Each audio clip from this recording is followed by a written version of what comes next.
እንግሊዝኛ ኢትዮጵያ ሀገር ስንማር ፎከሱ ግራመር ላይ ነው። ፕሮናንሲዬሽን ላይ ብዙ ፎከስ የለውም። እዚህ ሀገር መታችሁ እንግሊዝኛ ማውራት ስትጀምሩ ውጭ ሀገር ሄዳችሁ ኔቲቭ ስፒከርስ ዩዥዋሊ ቶለሬት ግራማቲካል ኤረር። ቶለሬት የማያደርጉት ግን ፕሮናንሲዬሽናችሁን ነው። ፕሮናንሲዬሽናችሁ አሪፍ ካልሆነ የምታወሩት ቃላት በፕሮናንሲዬሽን ብቻ የተለያየ ትርጉም ሊኖረው ይችላል። So you guys, I want to challenge you to focus on your pronunciation, improving your pronunciation as well, as much as you are working to improve your grammar. Okay? ለምሳሌ tie, thigh, tie, thigh. Those are completely different words. Okay? So people can tolerate your grammatical error. She is going.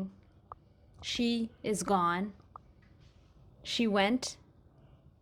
She has went. እንደዚህ ብላችሁ ብታወሩ people can tolerate that. They can understand you in some way. ነገር ግን if you guys are mispronouncing words like crazy, it's gonna make your communication harder. So as much as you focus on grammar, focus on pronunciation too, because that is very important. Okay guys, I hope this is helpful. እንግሊዝኛ ማወቅ በጣም ጥሩ ነው። ዛሬ ካልጀመራችሁ መቼም አጀምሩም። Always practice. That's the only way that you're gonna get better. Like, share, follow. Bye.